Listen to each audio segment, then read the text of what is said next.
Hezkuntza lege berria osatzeko eztabaidei ekin diete udazken honetan Eusko Legebiltzarrean eta hezkuntza komunitateko eragileen gehiengo zabal batek eskaera argi bat egin die gaur legea osatzeko hitzarmena adostuko dutenei.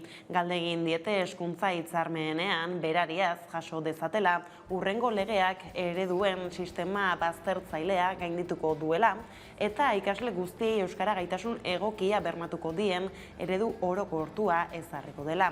Euskalgintzaren kontseiluak, ikastolen elkarteak, EIGek, Ikasik, Kristau Eskolak, Labek, Elak, Esteilasek eta Eizek osatu dute euskaraz ezi berdintasunean hazi adierazpena eta gaur aurkeztu dute Gasteizko Europa Jauregian egindako agerraldi bateratu batean. Arratsaldeon guztioi eragileek konpromisoa hartu dute adierazpenean egindako eskaera eurena egiteko, baita hezkuntza legearen inguruan parte hartzen duten foroetan edota egiten dituzten harremanetan eskaera hori defendatzeko ere. Hala hezkuntza komunitateko gehiengo zabalarekin euskararen gaineko adostasuna lortuta, gaiaz aritzeko Paul Bilbao Euskalgintzako Kontseiluko idazkari nagusia izan dugu, eguerdiko magazinean elkarrizketatu nagusi gisa. Halaxe mintzatu da bera akordio historikoaz. Euskal Autonomia Erkidegoan Eusko Legebiltzarrak egin dio hezkuntza lege berri bat adosteko prozesuari.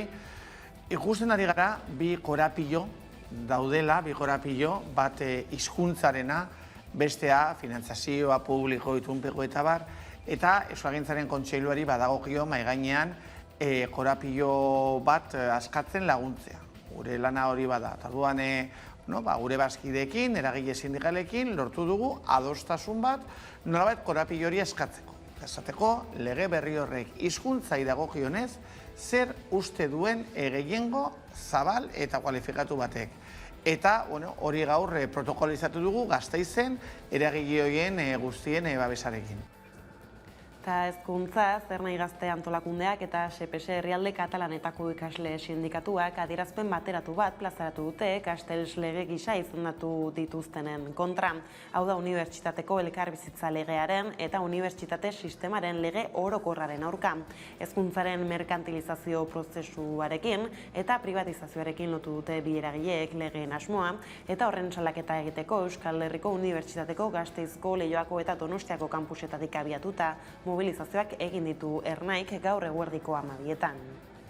Eta beraz, privatizazioan eta merkantilizazioan sakontzeko lege batzuk direla, ez? Elkarbizitza legeak egiten duena da, ez du esaten, ez? Bere horretan oztopatuko dituenik mobilizaziorako eta eztabaidarako espazio desberdinak, baina egiten duena bada erregimen disiplinatorio berri bat ezarri, ez? Bestaldetik, Kabakas auzia dela eta irekitako barne ikerketa artxibatuko du Ertzaintzak. Kabakas gomazko pilota batek jo ostean hil zen 2012ko apirilean, Ertzaintzak Bilbon jendearen kontra oldartu ostean, auzi judiziala egin zen eta operazioaren buru izan zen polizia zigortu zuten 2 urtera eta 4 urteko inhabilitaziora barne ikerketa ere ireki zuen Ertzaintzak eta Josu Erkoreka Eusko Jaurlaritzako Segurtasun Sailburuak atzo Eusko Legebiltzarreko batzordean jakinazi zuenez, barne ikerketa hori ere itxi egin dute ikertzen ari ziren 6 ertzaintzetatik 5 aurka. Euskal Herria Bilduk Legebiltzarrean eginiko galderari esker jakin izan da auzia artxibatuko dela. Hala eguerdiko magazinean, konexioa egin dugu Alderdiko Julen Arzuagarekin eta horrela aritu da auzia artxibatzeko moduaz. Hau ez du saiesten, barruan ikerketa hori egin beharra, eta benetan esaten dut, hau decepzio handia hartu dugu, atzuko berria jakin genuenean, bertan bera geratuko zala ikerketa. Ostera, Euskal Presoen eskubideen aldeko manifestazioak egingo dituzte urtarriaren 8an Bilbon eta Baionan, eta Sarek bart goizan iragarri duenez, Bilbon goizetik abiatuko dute aldarrikapen eguna indarkeria anitzeko biktimek emango baitiote hasiera, goizeko 10:00 Euskalduna Jauregian egingo duten ekitaldiari. Mai inguruan izango dira Robert Manrique, Naiara Zamarreño eta Rosa Ayutz, etaren biktimak eta Maider Garzia eta Idoia Zabaltza estatu indarkeriaren biktimak. Pilar Kaltzada kazetariak egingo dizkie galderak. Sareren ustez, gizarteak Euskal Herrian suntsitu eta eraitsi diren hainbat zubi berreraiki behar ditu eta elkarbizitzaren alde borondateak batu. Horregatik emango diete ahotsa biktimei. Gizarte arloko lerroburuekin jarraiki 9 eta 11 urte bitarteko aurrei lehen dosia jartzen hasi dira Hego Euskal Herrian. 30.000 aurri eman diete txanda Osakidetzak eta Osasumideak orain arte. COVID-19aren aurkako txertoa umei jartzari ekin zioten atzo Hego Euskal Herrian, Arabako, Bizkaiko eta Gipuzkoako zein Nafarroako 9 eta 11 urte arteko aurrak izan ziren aurreneko ziztada hartzen lehenak, haiek txertatu ala adin txikikoak deituko dituztelarik. Eusko Jaurlaritzako eta Nafarroako gobernuko osasun agintariek emandako datuen arabera, atzo arte 30.000 txanda eman zituzten, 9 eta 11 urte bitarteko aurrak txertatzeko. Ipar Euskal Herrian 5 eta 11 urte arteko ume zaurgarrienek ere aukera dute txertatzeko atzotik. Espero da datozen egunetan orokortuko dutela haur guztientzat baimenaren zain baitira. Eta osteguneko lerroburuekin bukatzeko, kiroletan garaipen handia eskuratu du Lointek Gernikak Eurokopako lehen kanporaketako joaneko partidan. Kukuro bat talde turkiarra hartu du mendean Bart Malosten, talde bizkaitarrak 83-49 eta eskura du hurrengo faserako sailkapena. Atzo arte ez duen Mario Lopezen taldeak garaipenik lortu etxean Eurokopan eta egunik onena hautatu zuten aurrenekoa eskuratzeko kale edo bale egiteko momentua heldu denean eman dute jokorik onena Gernikarrek eta hasi eta buka izan dute norgehiagoka kontrolpean txapelketako talderik onenetarikoa den Kukurobaren aurrean. Lerroburuak horrela heldu diezaiegun eguneko argazkiari goizonetan Gasteizen hezkuntza komunitateko gehiengo zabalak Euskalgintzaren Kontseiluarekin batera, Euskal Autonomia Erkidegoko hezkuntza hitzarmenari lotuta euskararen inguruan jorratutako adostasun historikoa aurkeztu dute. Euskaraz hezi berdintasunean hazi du izena gaur hezkuntzako eragileek irakurri duten testuak eta izenburuak berak azpimarratzen dituen bi ideiei buruz aritu dira nagusiki. Euskaraz eta berdintasunaz. Eragileek uste dute hain zuzen hezkuntza ardatza dela, egoera gutxituan dagoen edozein hizkuntzaren berreskurapen prozesuan, baina ez soilik belaunaldi berriek hizkuntza gutxituaren gaitasun egokia lortzea bermatzen duelako. Nabarmendu dute gizarte kohesioa zein bizikidetza bermatzeko giltzarria ere badela. Horrez gain, lerroburuetan aipatu bezala Castells legeak desobeditzera dei egin dute Ernaik eta Sepesek hezkuntzaren merkantilizazioa sustatuko du unibertsitate sistemaren lege orokorrak bi antolakundeen arabera eta kontzientziazio politikoaren eta mobilizazioaren kontra egingo du unibertsitateko elkarbizitza legeak beraien ustez. Gaur burutu dituzte legeen kontrako protestak izan ere salatu duten, Espainiako gobernuak demokrazia ikasgeletara eramango dutela hitzeman arren manifestaziorako elkartzeko adierazpen askatasunerako eta grebarako eskubideak gogor zigortu eta zapalduko dituela legeak eta merkantilizazioari joko zelai erosoa bermatuko diola. Hala borroka egingo dutela ziurtatu dute Ernaik eta Sepesek euren hezkuntza merkantzia bilakatzeko ahalegin bakoitzaren aurrean, euren hizkuntza eta kultura akabatzeko ahalegin bakoitzaren aurrean eta beraiek eskolan merke bihurtzeko ahaleginen aurka legeon jatorrian frankismoaren oinordeko den Espainiar estatuaren inposaketa eta errepresioa ikusten dute bi gazte eragileek, zeinak izpiritu kritikoz, naiz kontzientzia politikoz, ia izango den unibertsitate eredua sustatzen duen.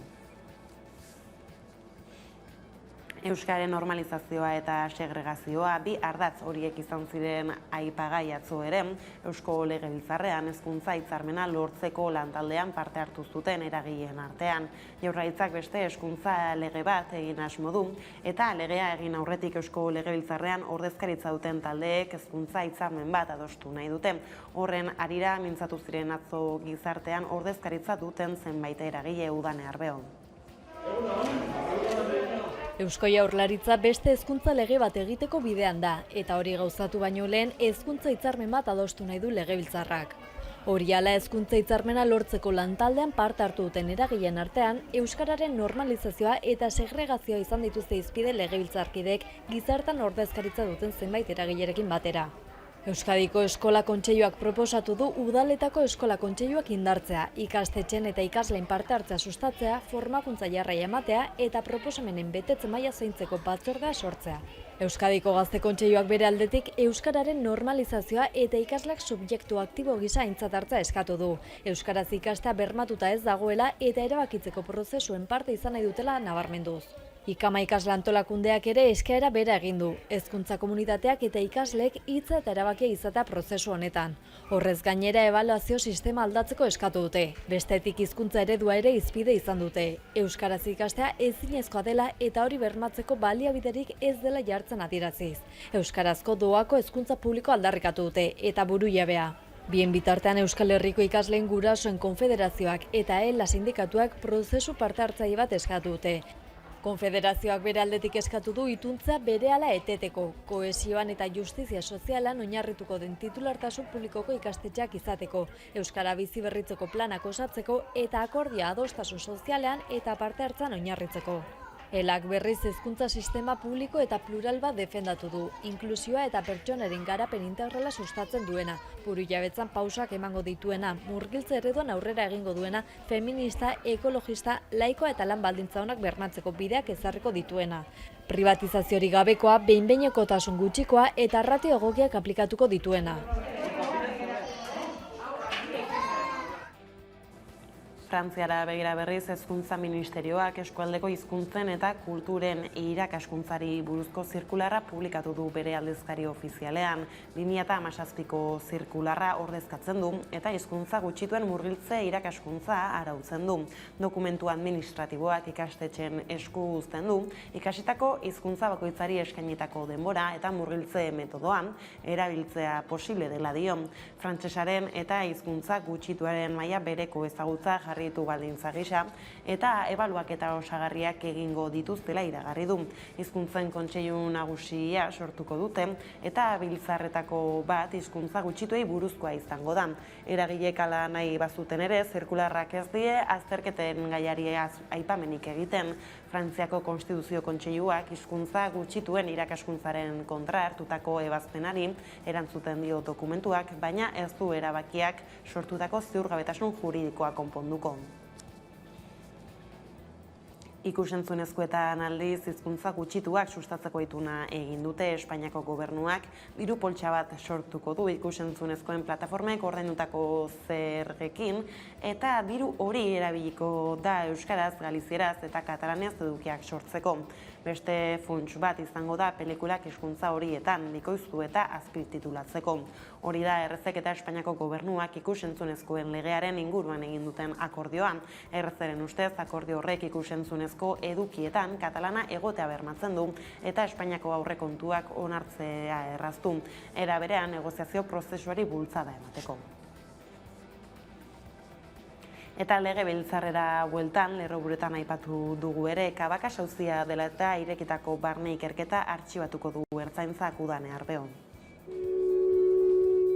Iñigo Kabakas ertzaintzaren gomazko pilota batek buruan jo ondoren hiltzen, polizia Bilbon jendearen kontra oldartu ostean.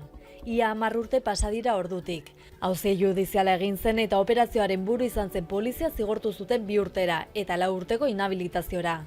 Barne ikerketa ere ireki zuen Ertzaintzak eta Josu Erkoreka segurtasun sailburua jakinarazi duenez, barne ikerketa hori ere itxi egin dute, ikertzen ari ziren 6 ertzainetatik 5 aurka. Auziperatutako 6 ertzainen artetik bat kondenatu zuen, auzipean zegoen Ertzaintzako ofizial bakarra zen bera, eta beste 5 berriz, 2 azpiofizial eta 3 oinarrizko ertzain absolbitu egin zituen. Erkorekaren esanetan auzibidean zigortu zuten ertzainburuari ezin zaio ardura diziplinariorik eskatu, jada ez delako ertzaintzaren parte. Gainontzeko 5ekin ere antzerakoa da egoera, ertzaintza lan egiteko inhabilitatuta baitaude. Denak ezgaitasun iraunkorra bitarteko, ez beraz adinaren ondorioz jubilatu direlako. Eta beraz Erkorekak adierazitakoaren arabera auzipetu zituztenei ezin zaio ardura diziplinariorik eskatu, jada ez direlako ertzaintzaren parte. Formalki kanpo daudela, eta beraz erantzukizun disiplinarioen aukera posibilitatea gainera erabat itxita dagoela hauek kasuan. Erkoreka sailburuaren agerraldiaren aurrean kritiko agertu da EH Bildu. Guztiz decepzionagarria, guztiz obszenoa iruditzen zait horrela amaitu nahi izatea, horrelako gertakizun bat, horrelako egoera bat, ulertu dezakete familia nola sentituko da hau entzunda. Hain justu Kabakasen gurasoek ezin egona adierazi dute ikerketa artxibatzeko moduari buruz. No han tenido nada de empatía con nosotros ni humanidad. El relato, la memoria, ¿de quién? ¿El nuestro dónde está? Bereziki mindu ditu Erkorekako hartarez izanak epaitutako 4 agenteek ertzaintza utzi dutela eta beren ibilbide profesionala etenda ikusi dutela. Ezintasun iraunkorra eragin duten arrazoi medikoak aipatuz. Aldiz familiarentzako ez du hitzik zuzendu sailburuak. Pilotak bota zituzten ertzainen artekoa zen bera ere. Bestaldetik, ekonomia arloko gaiei helduta, inflazioak goian jarraitu du azaroan Hego Euskal Herrian 5,2 batik bat argindarraren, elikagaien eta erregaien prezioen gorakadaren ondorioz gainera, energiaren garestitzak beste zerbitzu eta produktu batzuen salneurriak igotzea eragin du. Alabaina, Laboral Kutxaren negozio ikerketa taldea baikorra agertu da, 2022 begira adierazi legez, prezioen gorakada eragiten ari diren faktore asko urte hasieran normalduko dira. Inflazioak goian jarraitu du azaroan Hego Euskal Herrian, 5,2. Batik bat argindarraren, elikagaien eta erregaien prezioen gorakadaren ondorioz, mende honetako kopururik handiena izan da. Energia garestitu izanaren ondorioz ari dira orain handitzen beste zerbitzu eta produktu batzuen salneurriak. Izan ere aurten 27,6 garestitu dira argindarra, gaza eta beste erregaien prezioa Araba, Bizkaia eta Gipuzkoan eta 42,4 Nafarroan. Gazaren garestitzeak gainera ez duetenik markak hausten jarraitzen baititu. Eta horren prezioak erabat baldintzatzen du argindarraren prezioa Europako Batasunean. Herrialde gehienetan gazak markatzen baitu zenbat diru jasotzen duten elektrizitate ekoizleek, hori delako eskaera betetzeko erabiltzen den azken sistema. Alabaina, Laboral Kutxaren negozio ikerketa taldea baikorra da 2022 begira. Prezioen gorakada eragiten ari diren faktore asko urte hasieran normalduko direlakoan baitago. Eta uste du gainera Euskal Herrian hazkunde urtea izango dela. Egun inflazioa 5,2 da Euskal Herrian, eta Jose Madariaga ikerketa taldeko buruak azaldu du igoera horren 80%, garraio, etxebizitza eta bizitza barneko energia garestitu izanaren ondorioa dela. Eta ikerlarien ustez, 3 hilabeteko epean normaldu daiteke. Horiek horrela, 2021ko batazbesteko inflazioan, Nafarroan 3,3 izango dela uste duten, eta 3 Araba, Bizkaia eta Gipuzkoan. Aditu gehienen ustez, eskariaren handitzeak energia berriztagarrien ekoizpen txikiagoak eta bereziki gasaren prezioaren igoerak eragin dute egungo egoera. Azken aldagai horrek garrantzi berezia du oraingoan, gasaren prezioa ere, maila historikoetan baitago. Bada prezioa apaltzeko asmoz, Espainiak eta Frantziak erosketa bateratua egitea proposatu zioten Bruselari, Europako herrialdeek kanpotik ekarri behar baitute gasa. Alemania eta Belgika adibidez aurka azaldu ziren, baina azkenean erdibideko akordioa lortu dute estatu kideek hilabeteak gaiari buruz eztabaidatzen eman ondoren Aiara Durreta. Bruselak ez du erosketa bateraturik onartuko gasaren prezioari eusteko. Bakarrik arazo larriak dituzten estatuei baimenduko die beste herrialde batzuekin batera erosketak egitea. Baina gaur egungo egoera ez dela hori azaldu du Bruselak, errezerbak 72an baitaude. Hala biltegien maila dela eta lasaitasun mezua bidali du, baina kontrol gehiago ere nahi du. Gazaren prezioa inoiz ikusik gabeko kopuruetan dago, horregatik prezioa apaltzeko asmoz, Espainiak eta Frantziak erosketa bateratua egitea proposatu zioten Bruselari. Europako herrialdeek kanpotik ekarri behar baitute gaza, Errusiatik, Algeriatik eta Amerikako estatu batuetatik nagusi. Baina Alemania eta Belgika adibidez kontra azaldu ziren eta erdibideko akordioa lortu dute azkenean. Estatukideek hilabeteak gaiari buruz eztabaidatzen eman ondoren. Eta erabakitakoaren arabera muturreko egoeran zoilik egin ahal izango dituzte halako erosketak. Egun aldiz, erreserbak ohi baino 12% ahalmen gutxiagoan daude. Europar Batasunak uste du gainera, udaberretik aurrera egoera normalizatuko dela. Era berean, nabarmendu du gaz biltegien egungo egoera ez dela kezkatzeko modukoa. Alabaina horren kontrola indartu nahi du aurrerantzean arazoak ekiditeko. Bestalde, hidrogeno berdea bultzatzeko eta metano eta karbono emisioak murrizteko Europako Kontseiluak eta Parlamentuak akordioa egin dute. Eta horrela, 2030tik aurrera ez da egingo gazbide eta petrolioarekin loturiko azpiegitura gehiago.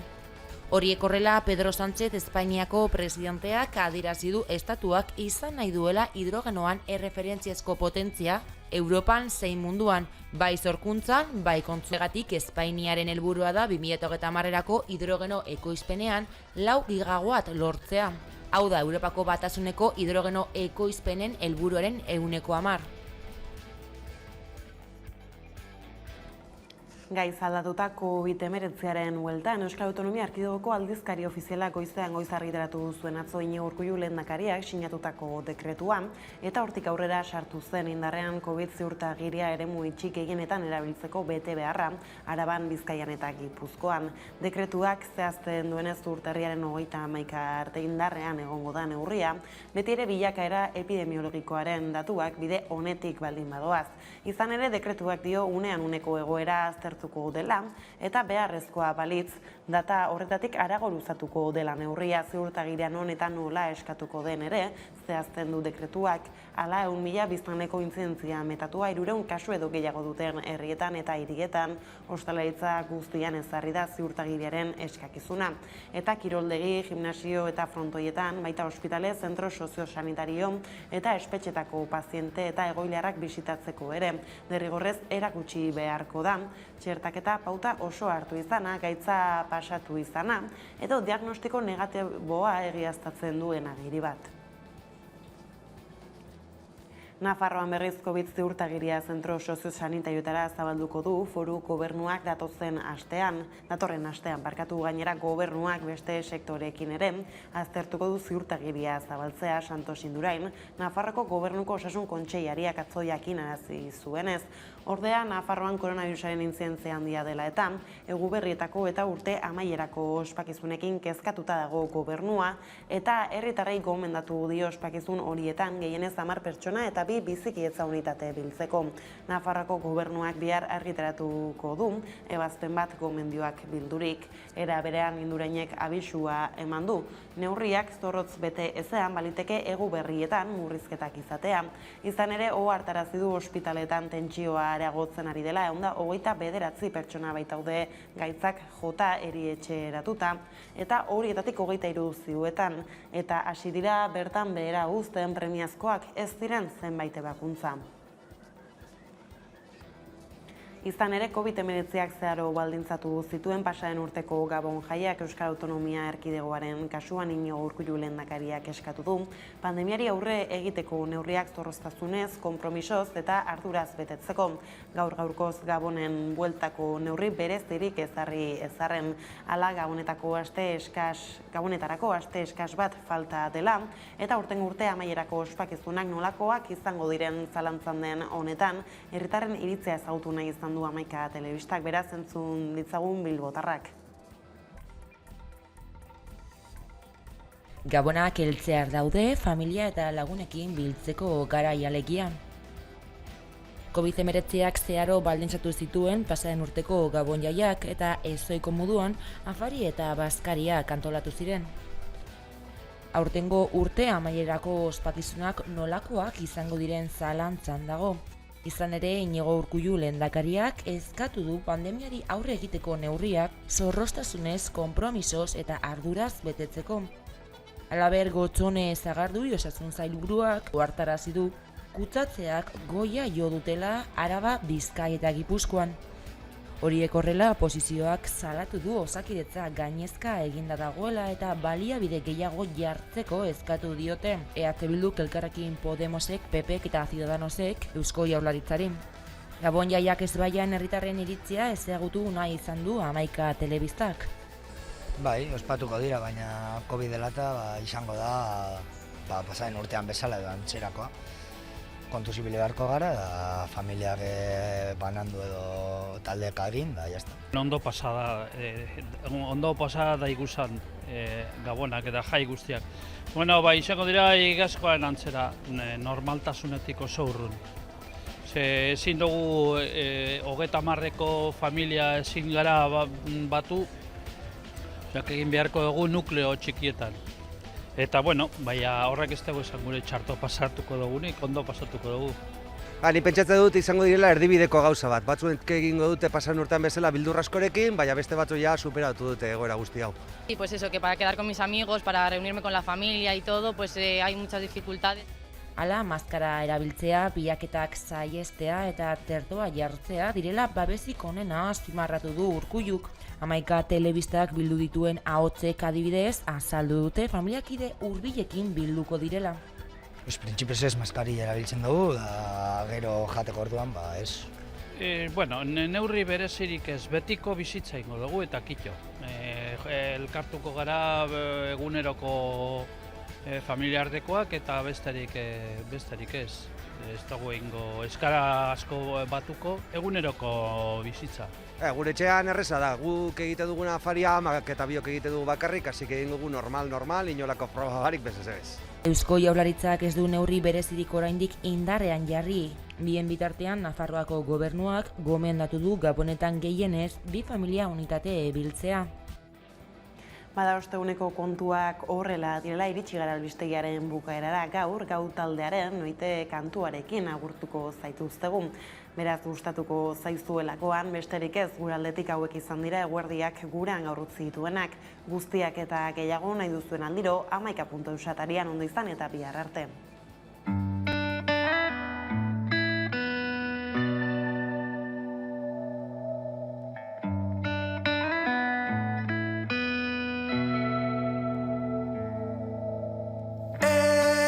Daukat nia baina eskaintzeke hainbeste edo deus ez bada ere